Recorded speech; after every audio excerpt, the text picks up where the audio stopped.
Bien le bonjour à toutes et à tous, 20 ans francs avec vous. Nous sommes le vendredi 14 décembre 2018 et ce matin nous allons faire un débriefing un petit peu de ce qui s'est passé hier au niveau de la BCE et de la BNS. Le focus d'aujourd'hui sera surtout porté sur les indices flash, les PMI flash de la zone euro pour le mois de décembre. Donc ces PMI flash qui sont ni plus ni moins que la première estimation, eh bien, sont les plus importants. Hein. C'est pas les indicateurs, c'est pas les estimations en finale, pardon, qui sont les plus importantes, puisque ces indicateurs, lorsque c'est la dernière estimation, eh bien, souvent, eh bien, nous n'avons pas voilà, un grand écart entre finalement ce qui est ressorti et les précédentes estimations. Alors que la première, c'est vraiment une prise de connaissance. Voilà, ça va être vraiment le plus important pour le coup. Donc voilà, ce matin, indice PMI, c'est le focus du jour. Bonjour à vous Raymond, j'espère que vous allez bien. Hubert que je salue également. Alors Brice, bonjour à vous Raymond. J'ai vu que vous m'avez envoyé un email, mais j'ai pas eu le temps de le lire ce matin. Excusez-moi. Donc, enfin, j'ai lu vraiment en diagonale. Il me semble que vous me demandiez un point sur la BNS et donc voilà, donc j'y répondrai dans ce webinaire. Alors, c'est la fin du rebond des indices, me demande Brice. Alors, on va voir ça dans un petit instant. Je ne pense pas, mais on va voir ça dans un petit instant. Quel support échange H4, d'accord, sur le DAX. Si la BN... Alors, Raymond qui me demande, si la BNS dévalue sa monnaie, je suppose qu'il vaut mieux être à l'achat sur le CHF que sur la vente USD CHF. Non, les deux sont. Pardon. Non, pardon, excuse-moi. Si la BNS, oui, si la BNS dévalue sa monnaie, chose qu'elle ne dira pas, voilà, elle le fera sur le forex. Eh bien, comment dire, oui, finalement, l'euro CHF ou l'USD CHF seront deux paires à privilégier à l'achat. Voilà. Après, est-ce qu'il faudra plutôt privilégier l'euro à l'achat que le dollar? Ça va dépendre beaucoup de la situation macroéconomique et politique en zone euro. Si on a la même situation qu'actuellement, peut-être que le dollar est un petit peu plus safe, un petit peu plus sûr, certain, qu'en zone euro. Par contre, si on a un accord sur le budget italien et que la situation macroéconomique voilà, repart, se relance en zone euro, dans ce cas, l'euro sera une monnaie de couverture si on a une dévaluation de la monnaie de la part de la BNS. Maintenant, voilà, la BNS a averti que la valeur du franc était élevée hier, chose qu'elle avait déjà dit en septembre et qui avait provoqué une hausse de 150 pips en l'espace de un mois environ sur l'euro CHF. Donc voilà, moi je vais vous donner mon scénario sur l'euro CHF. Avant toute chose, comme d'habitude, le trading avec effet de levier amplifie toujours les gains et les pertes. Un compte risque limité prend un risque de perte du capital investi. L'investissement sur compte titre prend un risque de perte en capital. IG, fournissement un service d'exécution d'ordre. Cette présentation est à titre indicatif et ne saurait être considérée comme un conseil ou une recommandation. Voilà, bonjour Gérard, bonjour Edgy, j'espère que vous allez bien au niveau du briefing de l'actualité. Donc ce matin, donc on a eu des décevants chiffres macroéconomiques chinois. On a eu les ventes au détail de novembre qui ont connu leur plus faible progression en 15 ans, plus 8,1% sur un rythme annuel. Donc les ventes au détail, c'est plus que la consommation des ménages. La production industrielle qui a progressé à son rythme le plus lent en près de 3 ans, plus 5,4%, ce qui ravive un petit peu les incertitudes, plutôt les craintes d'un ralentissement de l'économie chinoise. Et c'est pour cela qu'on a finalement les indices qui sont sous pression ce matin. C'est également pour cette raison qu'on a l'AUD et le NZD qui sous-performent et qu'à l'inverse, le dollar et le yen sont en forte hausse. C'est également pour ça que les commodities sont en baisse. Et voilà. Au niveau du pétrole, alors on a eu un léger rebond hier, un léger rebond, le Brent qui a quand même pris 2,45%. L'Agence internationale de l'énergie qui a maintenu ses prévisions de croissance de la demande mondiale de pétrole pour 2018 à 1,3 million de barils par jour et de 2019 à 1,4 million de barils par jour, estimant que les plus faibles prix du brut actuellement sont susceptibles de doper de la consommation, mais sera compensé par de moins bonnes perspectives économiques. Voilà, donc équilibre offre-demande. Au niveau de la BCE, alors si on doit faire un point ce qui s'est passé hier, on a la BCE qui a confirmé la fin de son QE à la fin du mois. Ça ne veut pas dire qu'il n'y aura plus de rachat d'actifs, ça veut dire qu'il n'y aura plus de rachat net d'actifs. C'est-à-dire que la BCE ne va pas ajouter des nouveaux actifs dans son bilan. D'accord. Son bilan va rester de taille similaire. Alors il me semble que son bilan c'est 2600 milliards, je ne me souviens plus exactement, mais voilà, c'est dans ces horizons-là, 2600 milliards d'euros. Donc toute obligation qui arrivera à maturité, que ce soit une obligation d'entreprise ou une obligation d'État, eh bien, sera renouvelée. Alors, ça ne veut pas forcément dire que, voilà, si on veut par exemple l'obligation, la BCE qui a acheté une obligation française de l'État français arrive à maturité, elle va pas forcément acheter une obligation une nouvelle fois française, mais elle va racheter en tout cas une obligation pour avoir un bilan finalement stable. Voilà, donc toute obligation qui arrive à maturité sera renouvelée par la BCE. Mais la taille du bilan de la BCE ne devrait pas augmenter après ce mois de décembre. On a Mario Draghi qui s'est montré plutôt nuancé hier sur la conjoncture. On a eu une révision à la baisse des perspectives de croissance. De l'inflation, ça a été plutôt mitigé. L'inflation qui est attendue en hausse, voilà, qui a été revue à la hausse pour cette année, mais par contre revue à la baisse pour l'année prochaine. Toutefois, on a quand même Mario Draghi qui s'est montré confiant sur le fait que l'inflation atteigne l'objectif de la BCE inférieur mais proche de 2%. Et voilà. Et enfin, au niveau de la BNS, bon, bah, sans surprise, hein, politique monétaire inchangée, pas de hausse des taux attendue avant le quatrième trimestre 2019. Donc voilà, encore pas mal encore une année au moins, au minimum. Hein, et voilà. Et la BNS qui a également revu à la baisse ses prévisions de croissance et d'inflation. Hier, nous avons eu le Dexirec qui a, on va dire, les clôturés en légère hausse, vous voyez, on va dire à l'équilibre. Le Dow Jones qui a clôturé en hausse. Par contre, on a le S&P qui a clôturé en baisse, le Nasdaq qui a clôturé en légère hausse. Concrètement, les valeurs défensives ont surperformé hier. C'est pour ça que le Dow Jones était en hausse. Le Russell 2000, les small caps ont fortement reculé, moins 1,55. Ce matin, nous avons le 10 ans américain qui perd 4 points de base, le yen qui prend 0,44%, le Nikkei, le MSCI Emerging Market qui sont en baisse. C'est clairement de la version pour risque qu'on a ce matin. Donc, je pense qu'on a des chances d'avoir des marchés actions européens qui, soient dans le rouge, en tout cas aujourd'hui, ce qui n'est pas non plus surprenant. Alors, c'est principalement en raison des décevants chiffres macroéconomiques chinois, mais en même temps, on a eu une belle progression cette semaine. C'est normal qu'on ait des prises de bénéfices. Voilà, on arrive en période quand même, de fin d'année, période de fête de fin d'année. Les institutionnels réduisent leurs expositions puisqu'ils seront de moins en moins nombreux sur les marchés. Voilà. Donc, on a des clôtures de position. Ça ne veut pas dire qu'on va avoir une nouvelle baisse jusqu'au plus bas.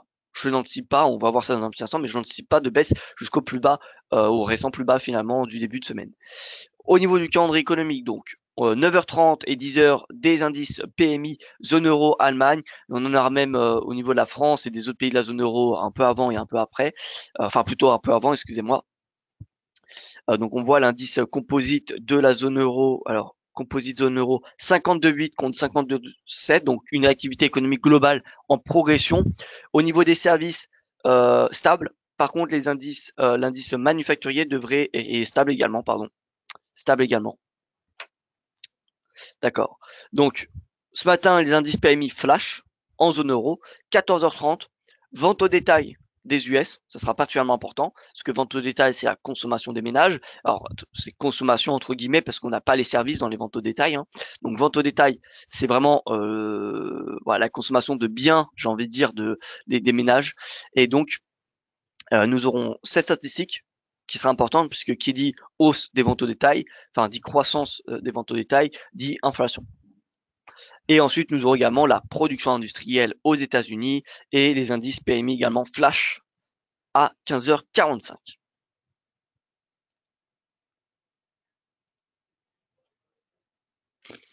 Alors, Antoine, bonjour à vous Antoine, j'espère que vous allez bien. Alors Antoine qui me dit merci pour le PDF sur les cryptos évoqué lundi, je l'ai lu hier après le live spécial BCE, ça permet d'avoir les idées claires sur ce sujet, je conseille de le lire même pour ceux qui ne traitent pas les crypto-monnaies. Alors écoutez, merci beaucoup Antoine, merci, c'est vrai qu'on a pris beaucoup de temps avec mon collègue Vincent Bois pour rédiger ce guide. Il y avait une première version qui faisait que quelques pages il y a un peu plus d'un an et on l'a refait avec mon collègue Vincent Bois. On a pris beaucoup de temps, donc ça fait une dizaine de pages complètement le guide crypto-monnaie. Donc tous ceux qui sont curieux hein, vraiment sur la technologie, sur la manière d'utilisation, sur où c'est utilisé, comment, pas forcément que le trading. Hein. C'est vraiment, d'ailleurs, c'est pas énormément la question trading. Il y a une ou deux pages où voilà, on étudie des corrélations entre le prix et voilà certains indicateurs, mais finalement, 75% du guide, c'est vraiment explication, présentation des crypto-monnaies de la technologie sous-jacente qu'est la blockchain, comment ces crypto-monnaies s'utilisaient, où ça, et voilà, et les axes de développement. Peut-on avoir le lien du guide? Alors bien sûr, je vous envoie ça tout de suite. Je vous envoie ça tout de suite. Alors,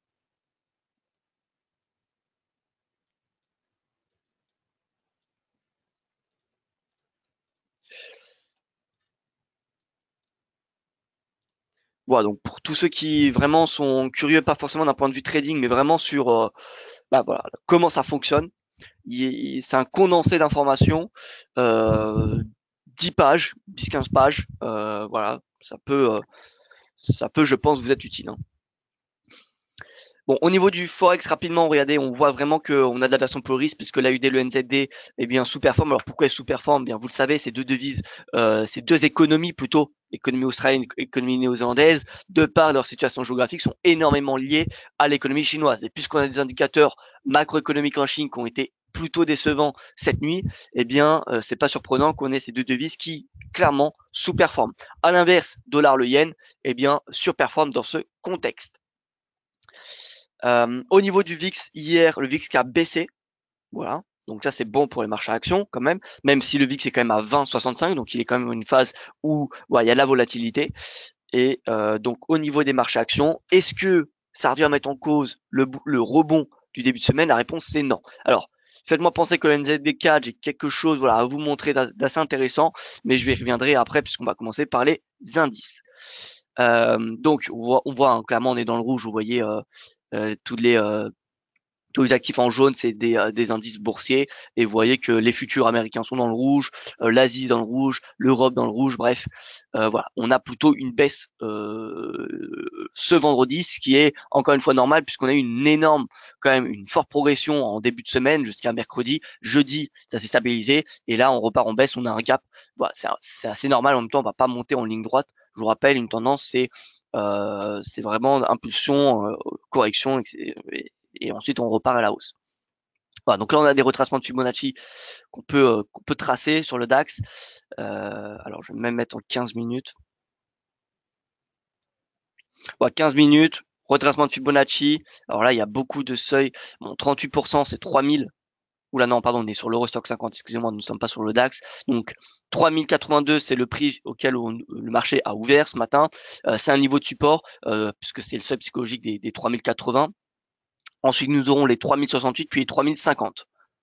Voilà. Donc, est-ce qu'il faut shorter les indices? Moi, je ne pense pas, puisque finalement, depuis hier, est-ce qu'on a eu quelque chose de négatif, de majeur? À part les chiffres macro chinois, euh, qui sont vraiment temporaires, ça a un impact vraiment temporaire. On n'a pas eu de regain de tension sur le plan commercial entre les États-Unis et la Chine. On n'a pas eu de tension au niveau du budget italien et au niveau du Brexit, c'est la même chose. Toujours un gros point d'interrogation. Donc voilà. Là, on a un impact négatif sur du très court terme. Maintenant, est-ce que ça vient mettre en cause cette tendance haussière du début de semaine? La réponse, je pense, c'est clairement non. Voilà, là, on a quelques prises de bénéfices. Parce qu'à on est vendredi. Voilà, le marché bah, se couvre d'un potentiel risque avant le week-end, mais ça ne revient en aucun cas à remettre en cause cette tendance haussière. Voilà, donc pour ceux qui voilà, cherchent à payer un pullback, pour ceux qui n'ont pas exploité le signal du VIX lundi, alors le signal du VIX lundi qui avait donné on a pu rentrer à l'achat, donc c'était mardi en début de séance, donc à 3041. 3041, vous voyez là on est à 3084, donc on est encore 40 points plus haut que le prix d'entrée donné par le VIX, mais voilà, on peut chercher à se positionner à l'achat, puisque ces supports qui ont été testés, sur lesquels on a rebondi en début de semaine en Europe ou aux US, sont vraiment des supports majeurs, surtout aux US. Parce que, encore une fois, le S&P, s'il passe sous les 2600 points, ça sera très, très problématique, hein. Donc voilà, S&P, ouais, qu'on repart en baisse. Maintenant, ça ne revient pas à mettre en cause cette tendance, ce signal haussier. Encore une fois, le seuil d'invalidation, c'est clairement ce récent plus bas, cette mèche, donc à 2581 points. Nasdaq, pareil. Vous voyez, Nasdaq, on n'a pas inscrit de nouveaux plus bas. Et le Dow Jones, idem. Voilà, donc les récents plus bas, c'est clairement les seuils d'invalidation.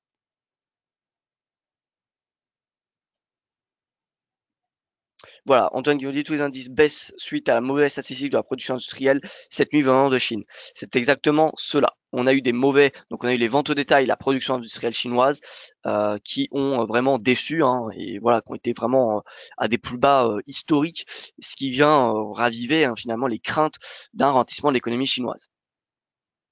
Donc au niveau du DAX, on repart en baisse ce matin. En 4 heures, donc on ouvre en baisse, mais on voit qu'on n'a pas de, vous voyez, depuis 15 minutes, on n'a pas de nouveau mouvement baissier. Finalement, là, c'est un gap qui s'est fait sur le contrat futur, mais sur le cash, vous voyez, les marchés européens ne vendent pas ce matin, ne vendent pas depuis l'ouverture. Voilà, ça a été vendu pendant les futurs cette nuit. Et donc voilà, écoutez, je n'irai pas shorter les indices européens honnêtement, puisque d'un point de vue politique, on n'a pas de catalyseur qui vient remettre en cause la tendance haussière du début de semaine. Encore une fois, budget italien, on n'a pas eu de mauvaises nouvelles qui est apparu hier. Brexit, pareil, et accord commercial sino-américain, sino-américain. Eh bien, de même, on n'a pas eu de menaces ou quoi que ce soit. Donc voilà, là on a une baisse ce matin, ce qu'il faut comprendre, c'est à cause des mauvais chiffres chinois. Maintenant, ça ne devrait pas, c'est pas des chiffres chinois qui vont créer une aversion pour le risque pendant plusieurs séances. Vous voyez, là on est vendredi, c'est plutôt normal. C'est plutôt normal. On a les chiffres décevants, on a une forte progression des marchés cette semaine. Le marché prend naturellement des bénéfices. Donc là, on est sur support 10 787, c'est le seuil de 50% de retracement de Fibonacci. Alors, je n'irai pas à payer ce matin. Je n'irai pas à payer. Alors, d'ailleurs, regardez le spread BTP Bund. Vous voyez qui est en forte baisse cette semaine. Le spread BTP Bund qui a quand même baissé on est passé de 300 à peu près, alors précisément 294, on est à 268, ça fait une baisse quand même de près de 30 points de base, ce qui est pas négligeable. Voilà, 30 points de base, ce qui est quand même pas mal.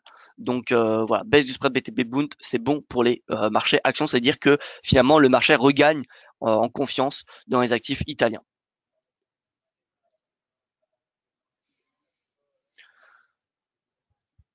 Alors en 15 minutes sur le DAX, donc on voit qu'ici on avait une divergence baissière. Vous voyez ici, sommet, sommet, sommet, sommet, sommet, sommet. Vous voyez que les sommets sur le prix sont de plus en plus hauts alors que sur le RSI sont de plus en plus bas. C'est la définition d'une divergence baissière.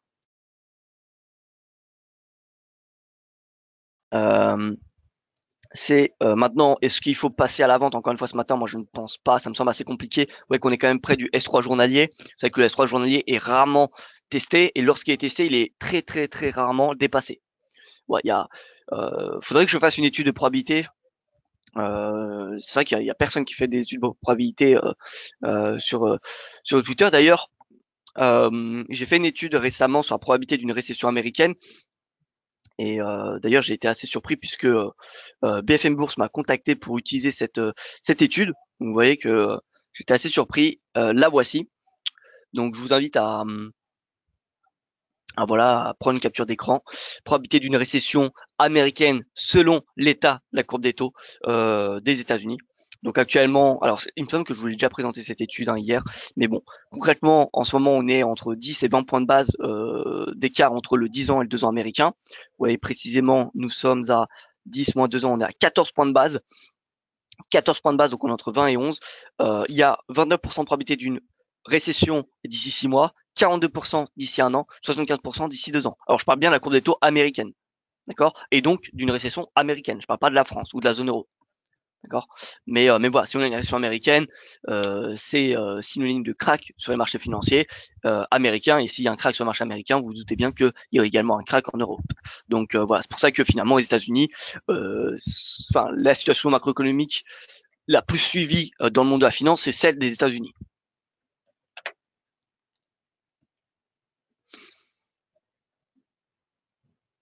Voilà. Alors donc au niveau des indices, je n'irai pas shorter les indices ce matin. Le S3 qui est rarement dépassé. Donc voilà, le S3 pour moi, ça me semble, on va dire le sol, le support pardon du jour. Voilà, il y a peu de chances qu'on le dépasse. Après voilà, encore une fois, il y a peu de chances. Il n'y a pas 100% de chances qu'on ne le dépasse pas. Donc voilà, d'un point de vue statistique, il faudrait que je fasse des probabilités, mais de mémoire, comme ça, il y a peu de chances qu'on dépasse le S3 journalier, donc ça peut être un niveau de support à payer, vous voyez, à payer pour aller prendre peut-être 10, 20, 30 points, vous voyez, sur le DAX. Ça va beaucoup dépendre finalement des indices PMI flash, hein, de ce matin et ceux des US. Alors, l'AUD-USD, hausse peu crédible, me demande Brice. Alors, je vais y venir, simplement pour les marchés actions, donc c'est pareil, hein, je veux dire, là, ce qu'on a fait sur le DAX, c'est pareil pour le CAC 40, vous voyez, CAC 40 couvre en baisse, on est au S2, on est loin du S3, mais voilà, S2 journalier, ça peut être un niveau de support si le S3 du DAX est testé.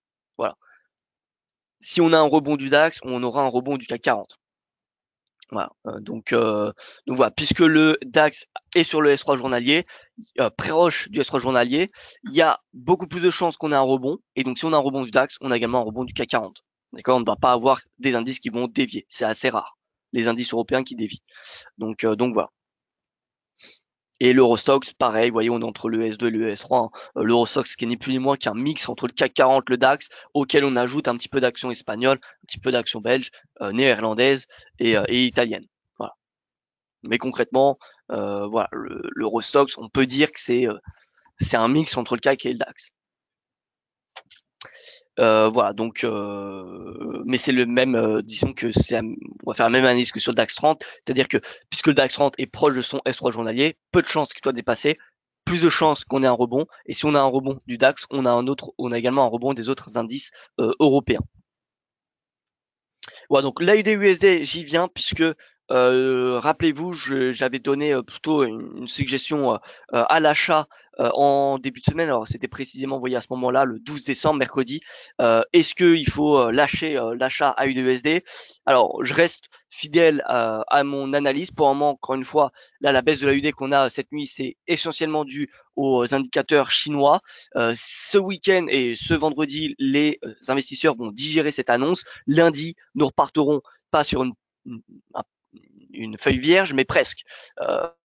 Voilà, finalement, la tendance de swing trading de l'AUD dépend, j'ai envie de dire, exclusivement du dialogue qu'on va, qui est en place et qu'on va suivre entre les États-Unis et la Chine. Si on a une poursuite de l'apaisement des tensions, comme ce qu'on a ces finalement 2 dernières semaines entre les États-Unis et la Chine, ça sera bénéfique pour l'AUD.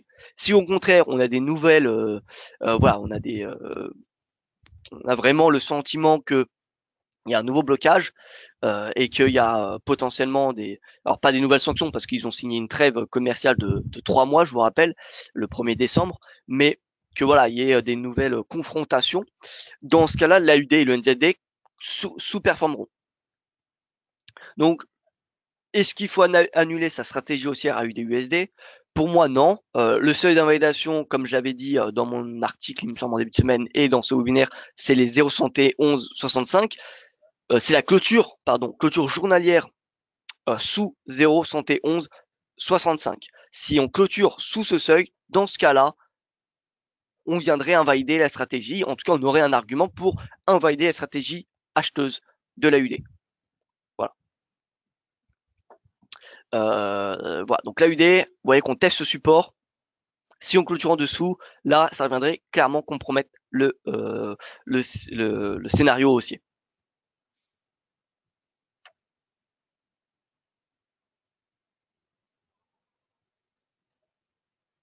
Voilà, donc au niveau juste de la guerre commerciale, comme je vous dis, il y a une trêve de 3 mois qui a été signée le 1er décembre, ce qui veut dire que jusqu'à fin février, nous n'aurons pas de nouveaux tarifs douaniers qui seront mis en place ni par les États-Unis ni la Chine. La Chine qui, alors je ne sais pas si elle s'est engagée, mais en tout cas, elle a indiqué qu'elle allait acheter davantage de produits américains. Qu'est-ce que souhaite Donald Trump? Déjà, exporter plus de voitures. On le voit avec l'Europe, hein, c'est vraiment un défi. Hein.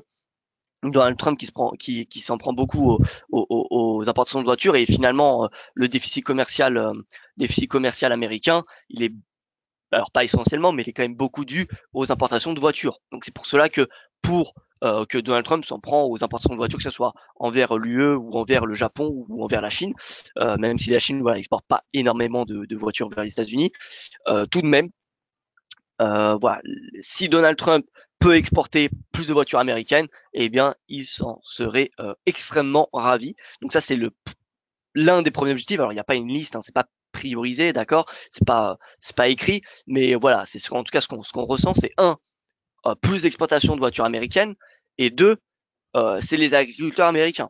Les agriculteurs américains, enfin, les zones rurales étaient dans le développement des zones rurales et des emplois ruraux. Alors, je ne sais pas si ça se dit, mais voilà, tout ce qui est agriculteur, voilà, fermier, etc.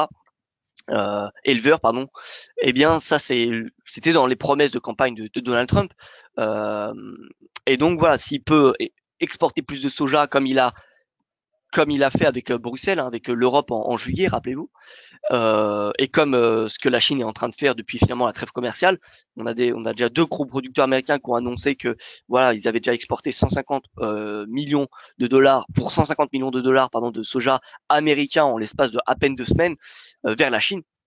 Donc voilà, on a l'agriculture, tout ce qui est voilà agriculture et tout ce qui est voiture, c'est deux axes qu'on sent que Donald Trump vraiment se focalise pour réduire le déficit commercial des États-Unis. Tout ça pour dire que on a 3 mois, enfin on a un peu moins de 3 mois maintenant, on a 2 mois et demi, on va avoir une poursuite des discussions. Il va avoir la volatilité, il va avoir la nervosité. Il ne faut pas croire que voilà, ça va, ils vont trouver un accord rapidement, que ça y est, c'est le plus gros est derrière nous. Alors peut-être que le plus gros est derrière nous, mais on aura encore, à mon avis, connaissant le personnage quand même de Donald Trump, où c'est vraiment très incertain, il y aura des renversements de situation. C'est possible que voilà dans demain ou dans un mois ou dans 2 mois, Donald Trump voilà ne soit pas content des discussions actuelles avec la Chine et ça se fasse ressentir sur les marchés et qu'on repart voilà en forte baisse. Mais à l'inverse, c'est pas impossible que Donald Trump tweet comme ce qu'il a fait en début de semaine, que les discussions les discussions en cours avançaient bien et ce qui a provoqué un rebond des marchés actions. Voilà, donc c'est vraiment très très incertain. On a en tout cas 2 mois et demi où on n'aura pas de nouveaux tarifs douaniers, mais ça ne veut pas dire qu'on aura un accord commercial qui sera trouvé. D'accord. Donc faut se préparer au pire finalement, au mieux ou au pire.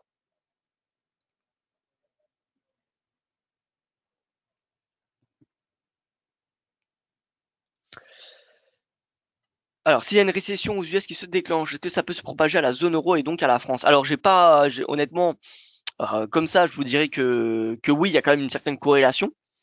Comme par exemple la dernière en TAD, c'était 2008-2009, rappelez-vous, et on avait également eu une récession, il me semble, en zone euro, d'accord. Mais bon, c'était une grande récession hein, aux États-Unis. Hein. C'était plus que voilà les précédentes. C'était la plus grande, il me semble, depuis la Grande Dépression de 1900, début 1900, je ne me souviens plus exactement la date, mais voilà, 1930 à peu près. Enfin, je ne me souviens plus exactement, mais bon, c'était quand même une récession majeure qu'on avait eue en 2008. Faut en être conscient. C'est pas lorsqu'on a des récessions, elles sont rarement, enfin, c'est pas autant que ce qu'on avait connu en 2008. Hein. Pour le coup, 2008, c'était vraiment un cas vraiment majeur. Hein. Mais bon, donc j'ai envie de dire oui, hein, si on a une récession américaine importante, ça devrait se propager en zone euro. Maintenant, voilà, faudrait que je regarde si récession américaine veut dire récession en zone euro, quelle probabilité? Faudrait également que je regarde. Mais honnêtement, j'ai pas fait de recherche là-dessus, donc je pourrais pas vous dire avec certitude oui ou non et avec quelle probabilité. Voilà, donc je vais pas vous dire n'importe quoi. Récession aux États-Unis veut-elle dire baisse de dollar? Alors oui, maintenant baisse de dollar face à quelle autre devise? Vous voyez, c'est plutôt baisse de l'USD yen, puisque le dollar, comme vous savez, c'est une devise refuge, à part lorsqu'on a eh bien, les États-Unis qui eh bien, sont, eux, les sources d'incertitude. Si c'est les États-Unis qui sont sources d'incertitude, le dollar n'est plus un actif refuge. C'est plutôt, finalement, la devise par excellence refuge qui est le yen. C'est pas l'euro. Donc, le yen, dans ce cas de figure, est extrêmement baissier. Le yen est vraiment recherché lorsqu'on a une récession américaine. Donc ça, pareil, c'est ce que je comptais faire, c'est quelle paire de devises ou quel actif parmi les actifs, vous voyez, parmi les pardon, les, euh, les, les actifs refuges, pardon, quel actif refuge surperforme pendant les périodes de récession. Ça peut être intéressant. Est-ce que c'est le yen? Est-ce que c'est le gold? Est-ce que c'est l'obligation américaine? Voilà. Quel est l'actif refuge qui surperforme lorsqu'on a une, euh, une, euh, une récession aux États-Unis? C'est quelque chose que j'ai prévu de faire. Maintenant, ça prend un peu de temps. Vous doutez bien de faire la recherche. Donc voilà, je le ferai le plus rapidement possible. Et dès que je l'aurai, eh bien, de toute façon, je vous en ferai part comme d'habitude. Voilà. Le yen est refuge et le franc suisse. Alors le franc suisse, il est refuge, mais il est surtout refuge de la situation en zone euro et de l'Union européenne, pardon, en Europe. C'est-à-dire que si on a des incertitudes en Europe, comme ce qu'on a eu voilà, en 2018, le franc fait office de devise refuge. Maintenant, d'un point de vue mondial, global, vous vous doutez bien que les Australiens ou je ne sais pas moi, voilà, les Américains se réfugient beaucoup plus sur le yen que sur le franc. Alors, ça ne veut pas dire qu'ils ne se réfugient pas sur le franc, je dis simplement que le yen, c'est la devise refuge. Le franc en est une également, mais vraiment la plus connue, voilà, la plus certaine des devises refuge, c'est le yen.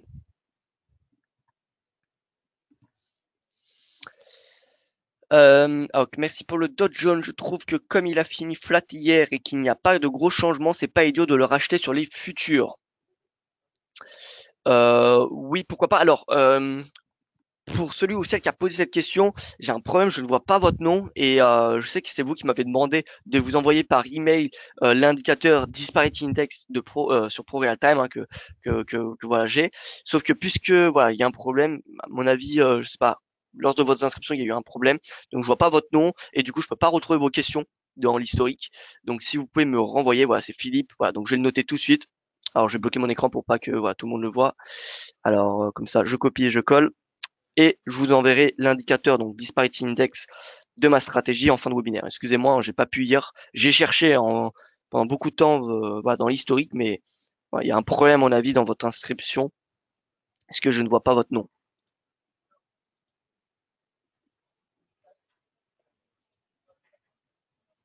Alors, une analyse du US 500, du S&P 500 sur les niveaux les plus importants aujourd'hui à surveiller pour du day trading. Pour du day trading, bien, oh, écoutez, moi, j'ai pas l'habitude de vous donner les seuils. Pour moi, vraiment le meilleur indicateur donc voilà, je vais vous les dire, je vais vous les annoncer, mais bon, tout le monde peut mettre ses points pivots sur le graphique. Alors attention, hein, faut bien mettre les points pivots, soit vous mettez les points pivots sur le contrat futur, enfin avec les horaires du futur, soit vous mettez les points pivots sur les horaires du cash. D'accord? Mais en fonction de ce que vous mettez, ça va être différent. Par exemple, moi, j'exclus en intraday les prix futurs, les prix du futur, comme ça j'ai les gaps overnight, j'ai pas que les gaps du week-end, et du coup j'ai les points pivots journaliers, pas hebdomadaires, hein, les points pivots journaliers sont selon les prix du cash. Par contre, dès que je passe en journalier ou au-dessus, c'est les prix du futur. Voilà, donc c'est 2 en 1, si vous avez envie. Sauf en intraday, quand je passe en dessous de l'unité de temps journalière, eh bien j'ai les prix du cash, uniquement du cash, et non pas du futur. J'ai pas les prix de cotation la nuit. Je pourrais les activer, hein. C'est vraiment une option que j'ai voulu. Pour cela, vous avez, si vous avez Pro Real Time, vous faites qu'un clic droit, d'accord. Vous mettez horaire de trading personnalisé. Ensuite, vous mettez limiter l'affichage intraday. Voilà, donc vous mettez les horaires que vous souhaitez. Donc là, c'est pour les indices US.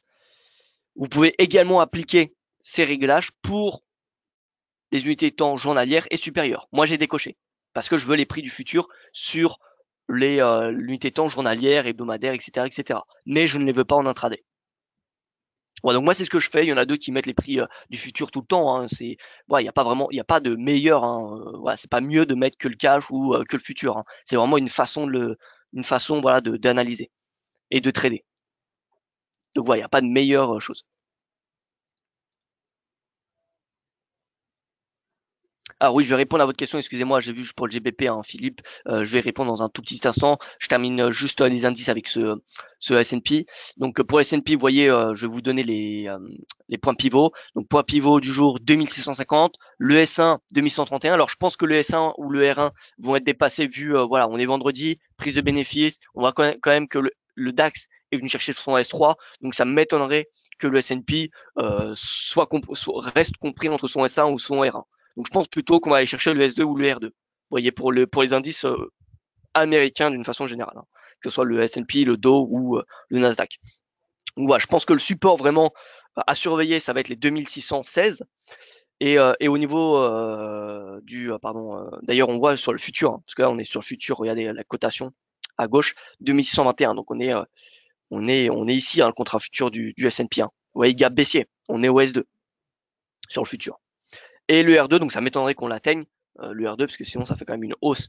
Vous voyez, par rapport au prix du futur actuel, c'est quand même une hausse de 2,50%. Ça m'étonnerait, à part si on a un catalyseur, voilà, si on a un tweet de Trump disant qu'on a trouvé un accord commercial avec la Chine, dans ce cas-là, pourquoi pas, ça m'étonnerait. Donc voilà, le R2, ça m'étonnerait qu'il soit atteint. Pour le moment, on est plus vers le bas, on est plus entre le S1 et le S2. Donc voilà, à mon avis, l'objectif 100%, c'est qu'on aille chercher le pivot journalier si vous passez à l'achat sur le S2. Alors, Philippe, donc pour GBP USD, on voit bien qu'il veut baisser. Pourquoi ne pas se placer dessus avec un stop garanti? Alors pourquoi pas, hein? Pourquoi pas? Alors stop garanti, hein, c'est un coût, hein, plus élevé qu'un stop normal. Alors le GBP qui flanche. Alors qu'est-ce qui s'est passé? Je n'ai pas mon terminal Reuters à côté de moi, je ne pourrais pas vous dire. GBP. Alors est-ce que c'est pas des PMI?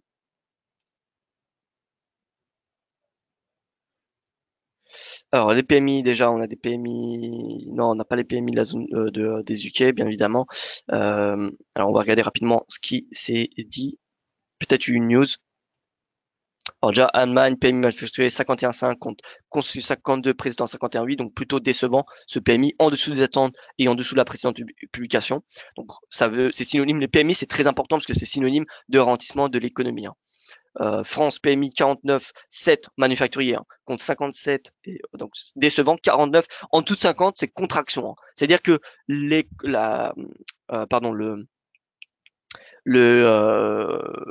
l'économie, enfin l'activité, pardon, voilà, l'activité manufacturière se contracte. Alors 49,7, il faudrait que je lise le rapport de PMI, de Market, puisque là c'est PMI de Market. À mon avis, c'est à cause voilà, de ce qui s'est passé, rappelez-vous, bien en novembre, hein, avec les gilets jaunes. À mon avis, ça doit être pour cela. On va regarder rapidement. Market. Voilà, PMI Market. Tac, tac. On va voir ce que disent les PMI.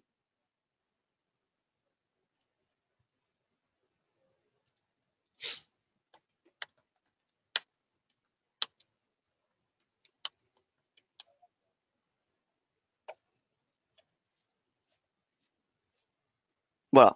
Donc, c'est publié. Alors, France. Euh,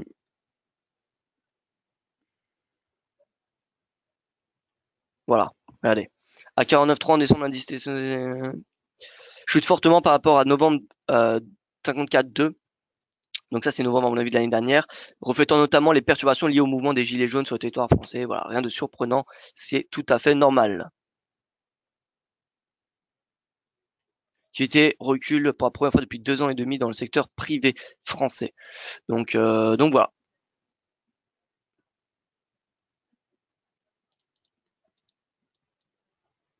Voilà, donc gilets jaunes, voilà. Reflétant la tendance basée pour l'activité, le volume global des nouvelles affaires diminue pour la première fois depuis juin 2016, repli encore généralement attribué aux manifestations des gilets jaunes. La demande diminue dans l'ensemble du secteur privé français en décembre. Les fabricants signalent toutefois le plus fort taux de contraction. Voilà, donc globalement, c'est voilà, c'est les manifestations qu'on a eues en novembre qui ont provoqué cette baisse. C'est voilà, c'est rien de surprenant, hein.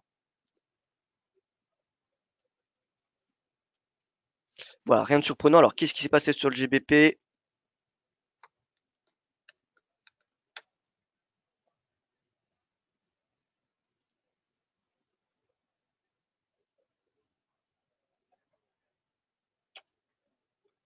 Alors, pas d'informations. Bon, tant pis. Donc, GBP USD, est-ce qu'il faut repasser à la vente avec un swap garanti? Question de Philippe. Alors, pourquoi pas, hein, parce que regardez, c'est assez net au niveau de l'analyse technique. Maintenant, moi, comme je vous, voilà, ça fait plusieurs semaines, je vous le dis, je préfère pas voilà, suggérer quoi que ce soit sur le GBP puisque ça me semble une devise par moment trop incertaine, ça peut changer d'un moment à un autre. Mais si on se focalise uniquement sur l'analyse technique, d'accord? Alors on était soit dans un triangle voilà, symétrique ou voilà, dans un triangle descendant, vous voyez. Mais bon, donc on avait ce support sur cet ancien plus bas annuel du 15 août 2018. On a eu le breakout lundi, le pullback et on repart à la baisse. Donc là, c'est assez net pour passer à la vente, hein, avec un stop au-dessus du récent sommet. Donc récent sommet à 1,27, voilà. Stop à 1,27 pour aller chercher les 1,2370, ça me semble possible. Pas de vote du Brexit avant pardon, un vote du Brexit d'ici le 21 janvier 2017. Mais il n'y en aura probablement pas avant Noël. C'est en tout cas ce que a dit Theresa May. Donc là, on a encore 10 jours, une semaine, 10 jours d'incertitude sur le Brexit. Voilà, donc le Parlement qui ne s'exprimera pas, mais je pense que c'est même pas en fait pendant Noël parce que le Parlement, la Chambre des communes du Royaume-Uni est fermée entre Noël et la première semaine de janvier. Donc finalement, s'il y a enfin le vote de l'accord du Brexit que Theresa May tente de renégocier à Bruxelles, il y a énormément de chances qu'il soit proposé au Parlement, enfin que soit voté par le Parlement britannique entre alors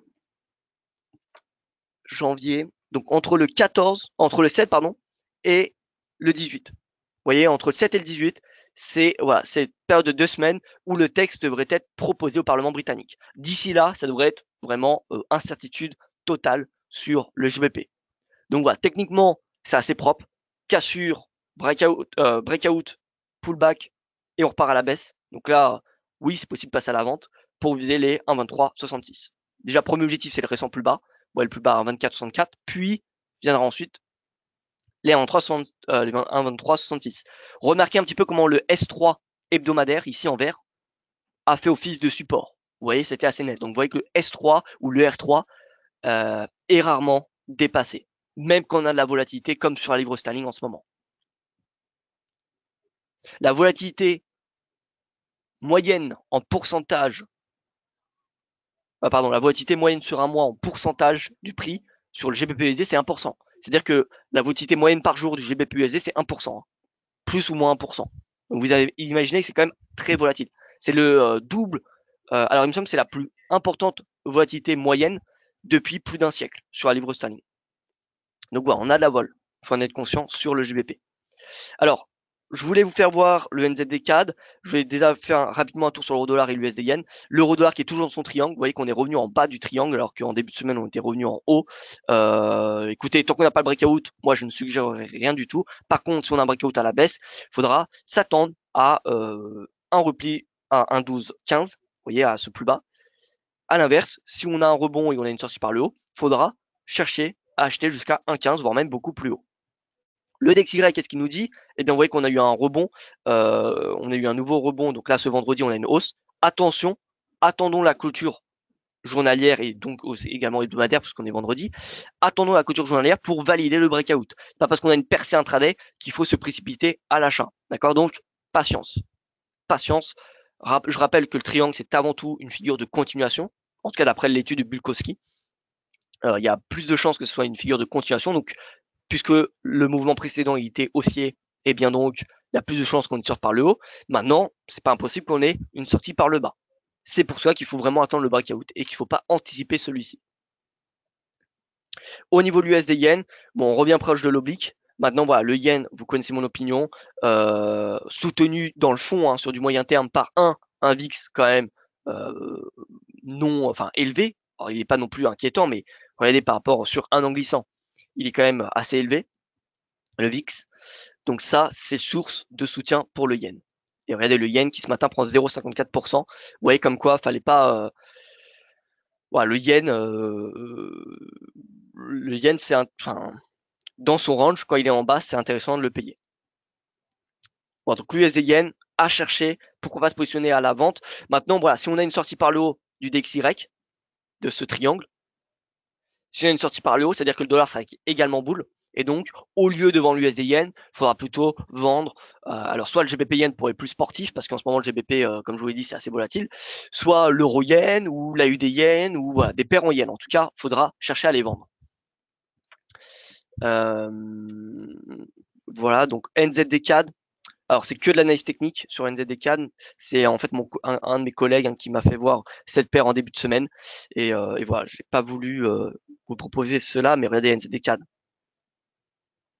Canal, on voit qu'on a une clôture, enfin on n'a pas une clôture, pardon, mais on a un chandelier qui est sur le point de clôturer, en tout cas aujourd'hui, passe sous sa moyenne mobile à 20 séances, c'est une première depuis le début du rebond, passe en dessous sa bande de Kettner inférieure, première depuis le début de ce rebond, et on a un RSI qui, vous voyez, plonge, et une MACD qui diverge à la baisse. voyez, MACD qui diverge à la baisse. Donc là, si on a la clôture concrètement sous la moyenne mobile à 20, période en noir, et sous la bande inférieure de Kellner, c'est clairement un signal baissier. Et on viendrait voilà, chercher une correction de l'ordre de au moins 38, voire même 50% de cette tendance. Voilà, donc NZD CAD, concrètement, lundi, il faudra surveiller cette paire. Bon, on est d'accord, ici possible 1,26,3 comme point d'entrée idéal en UT15, me demande Philippe. Alors GBP-USD, UT15, 1,26,3. Alors oui, 1,26,3, pourquoi pas, hein, ça peut être, oui, c'est encore mieux de passer à la vente à 1,26,3. Voilà. Maintenant, en swing, je pense déjà le premier scénario, le premier objectif, c'est d'aller chercher les récents plus bas à 1,24,70 à peu près. Et ensuite, pourquoi pas les 1,23,66. Au niveau des métaux, alors l'or qui est en baisse à cause de la remontée du dollar, la récente remontée du dollar. Il n'y a pas grand-chose à faire sur l'or honnêtement cette semaine, hein. On n'a pas eu vraiment de mouvement majeur. Alors peut-être c'était possible, voilà, on a tradé sur du horaire à le trader. Maintenant en swing, aucun signal. En 4 heures, voilà, on a une baisse, on voit du momentum, de la MACD, mais on n'a pas vraiment de baisse du prix importante. Donc voilà, moi je reste à l'écart de l'or à court terme. Moi je vois pas ce qu'il y a à faire. Et sur le pétrole, bon, le pétrole en swing, on est toujours dans ces ranges. Donc c'est incertitude totale. Et voilà, donc pétrole, c'est pareil, il n'y a pas grand-chose à faire en ce moment. J'attends vraiment le breakout pour se positionner sur le pétrole, soit à la baisse, soit à la hausse.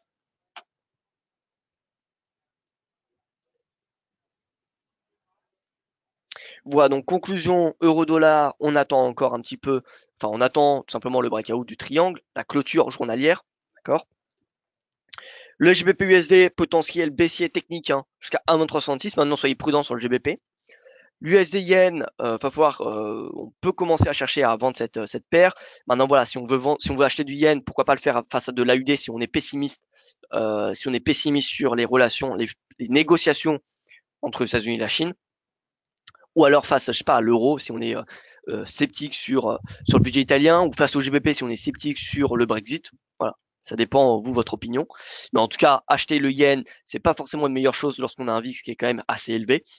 Euh, Ensuite, donc l'euro CHF, excusez-moi, je l'ai pas faite, mais euro CHF, voilà, concrètement, moi, mon opinion, post-BNS et BCE, c'est un rebond. Maintenant, faut pas se positionner dès maintenant, je pense. Le 20 septembre, c'était la dernière fois, enfin, la précédente décision monétaire de la BNS, c'était à ce moment-là. On avait eu une hausse, 250 pips, qui avait suivi.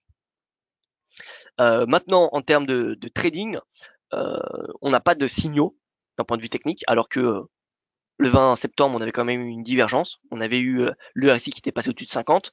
Là, actuellement, on n'a ni divergence, on n'a rien du tout. Donc, on n'a pas de signaux haussiers. Donc, ce qu'il faut attendre, je pense, c'est des signaux au moins des indicateurs de momentum. Et le mieux, c'est qu'on ait le prix qui clôture au-dessus de sa moyenne mobile à 20 séances ou au-dessus de la moyenne ou de sa bande supérieure de Kettner pour passer à l'achat.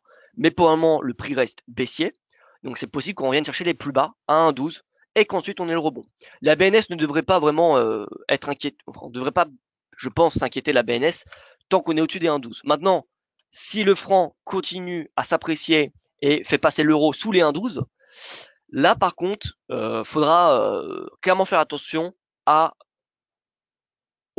l'achat du franc suisse. Parce que, on le sait, la BNS ne laissera pas le franc suisse s'apprécier trop haut. Si je prends un indice équipondéré du franc, alors franc suisse, voilà, équipondéré, le 20 septembre, vous voyez que c'était à ce moment-là, la BNS avait indiqué que le franc était trop élevé. Donc là, c'est un indice équipondéré. Là, vous voyez qu'on est en rebond, mais on est encore très loin quand même du niveau du 20 septembre. Donc, je veux dire qu'il n'y a pas encore, il y a toujours un risque avec la BNS, faut en être conscient. Hein. Je dis pas qu'il n'y a pas de risque, mais voilà, je pense qu'il y a encore une marge de hausse du franc avant que la BNS intervienne, clairement. Voilà, maintenant je ne conseille pas voilà, quoi que ce soit. Le franc, vous savez, la BNS est très incertaine, donc voilà, prudence hein, sur le franc, prudence. Euro-dollar en 4 heures, c'est cassure de 1,13. Alors, Euro-dollar 4 heures, 6 cassures de 1,13. Alors 6 cassures de 1,13, vous voyez déjà on est au S2 journal. Alors oui, S2 journalier. Le S3 journalier, c'est les 1,1269. Ça m'étonnerait qu'on a cherché ce niveau de prix, à part si, bon, on a là dans 10 minutes, on aura les indices PMI de la zone euro. Donc à part si on a des très décevants indices PMI de la zone euro et des très bons chiffres américains cet après-midi. Dans ce cas-là, on ira chercher le S3 journalier qui coïncide avec le S2 hebdomadaire. Mais voilà, dans le cas contraire, je pense que voilà, la baisse de l'euro actuellement est quand même assez importante. Si on prend, regardez les points pivots, donc voilà, journalier, et je vais afficher tous les précédents.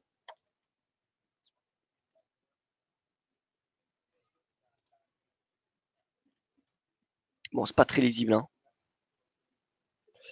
Ce n'est pas très lisible. Alors, ce que je vais faire,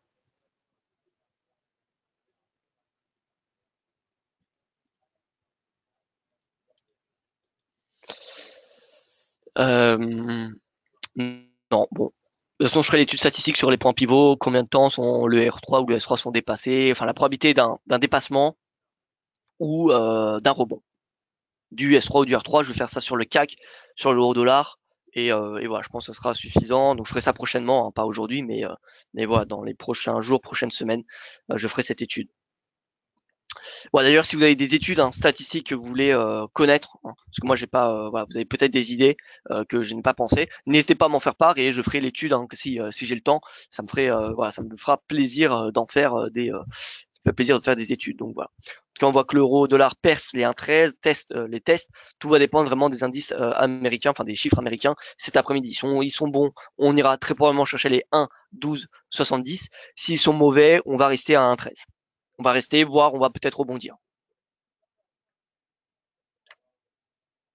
Voilà donc pour ce point de marché, écoutez, je n'ai rien à rajouter. Merci pour votre attention tout au long de la semaine, de votre participation vraiment très importante. Ça me fait plaisir. Je vous souhaite une excellente journée, un excellent week-end et je vous dis à lundi pour débriefer de cette séance de vendredi.